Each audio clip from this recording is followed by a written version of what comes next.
አንደሉስ ሀገር ላይ አንድ ታዋቂ ንጉስ ነበር። ስሙም አልሙዕተመድ ኢብኑ ዓባድ ይባላል። ሚስቱን በጣም ይወዳት ነበር፣ ድንበር ያለፈ ፍቅር። ስሟም ኢዕቲማድ ሲሆን ኢዕቲማድ ሙዕተመድ ዘንድ በጣም ተፈቃሪና ያለችው ሁሉ የሚፈጸምላት ቅብጥ ያለች የንጉስ ሚስት ነበረች። እሷ የሆነ ነገር ካማራት ያ ነገር ምንም ይሁን አይሆንም የሚባል ነገር የለም፣ የቱንም ዋጋ ከፍሎ ያሳካላታል።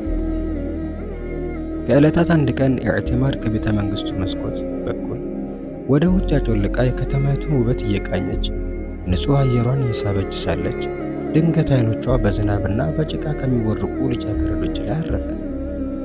እንደነሱ መንቦጫረቅንም ተመኘች። ከዚያም በደመ ነፍስ ሆና እንደነሱ በጭቃ ላይ በተንቦጫረቁ ስትል ተናገረች። ይህን ስትናገር የሰማት ንጉሥ ሙዕተመድ ከመጠን በላይ ይወዳት ስለነበረ የምትፈልገውን ነገር ለማሳካት ማሰብ ጀመረ። መቼም የንጉሥ ሚስት በጎዳና ላይ ወጥታ በአፈርና በመንገድ ላይ ጭቃ ትንቦጫረቅ ነገር። ግብረ አበሮቹን አስጠራና አንድ ቤት ላይ ጭቃ እንዲቦካ ትእዛዙን አወረደ። ይህ ጭቃ ግን ከአፈር አልነበረም። ዱቄቱ ከሚስክ ከአንበርና ከካፉር ሲሆን ጠረኑም ግሩም ይሆን ዘንድ ውድና ልዩ በሆኑ ቅባታማ ሽቶዎች ተደበለቀ። ይህ ግሩም የዱቄት ቅይጥ በተራ ውሃ አልነበረም የተቦካ፣ ጥሩ መዓዛ ካላቸው አበቦች በተጠመቀ ውድ ፈሳሽ እንጂ። ልክ ተቦክቶ ሲዘጋጅ ከቤተ መንግስቱ ፊት ባለው ሜዳ ላይ ይህ ጭቃ እንዲጨቀየና እንዲለቀለቅ ተደረገ። ከዛም ቀበጧ ንግሥት ከና አሸርጋጆቿ ጋር በመሆን እዛ ጭቃ ላይ እንዲቦርቁበት ተጋበዙ።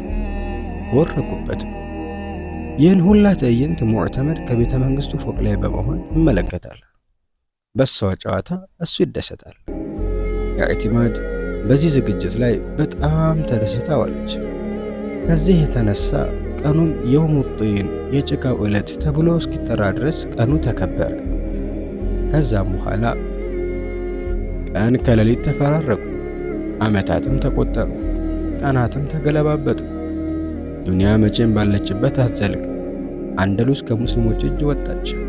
የሙዕተመድ ንግስና ተወገደ። ሁኔታውን በጣም ተቀያየረ። ከንግስና ጸጋ ወደ ሐዘንና ጥበት ውስጥ ተዘፈቀ። በዚህ ሁኔታ ሳለ ከዕለታት አንድ ቀን ከሚስቱ ኢዕቲማድ ጋር በሆነ ነገር ተጋጩ። አልተስማሙም ነበር። በቁጣ መንፈስ ሆና ወላሂ ካንተ አንድም ኸይር አይቼ አላውቅም ስትል ተናገረች። ያ ሰላም! በጣም ደረቅ ንግግር፣ አጥንቱ ድረስ ተሰማ። በጣም አዘነ።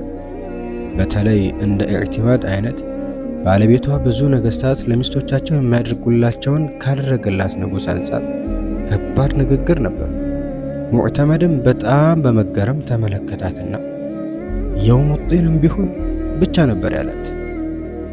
ይህን ባላት ጊዜ አፈረችና ዘም አለች። ወላ የውሙ ጢን የጭቃውም ዕለት ቢሆን ነበር ያላት። ከዚያ በኋላ ይህች ንግግር አረቦች ዘንድ እንደ መሪ ቃል ተቀመጠች። ሰዎች አድርገው ለፍተው ሲከዱ የጭቃውም ዕለት ቢሆን ይላሉ። ያንን ቆንጂዬ ቀን እንኳን ረሳሽ ወይ? እኔ አንቺ ዘንድ ምንም አይነት መልካም ነገር የለኝም ወይ ማለት ነው ትርጉም። ወሰላሙ አለይኩም።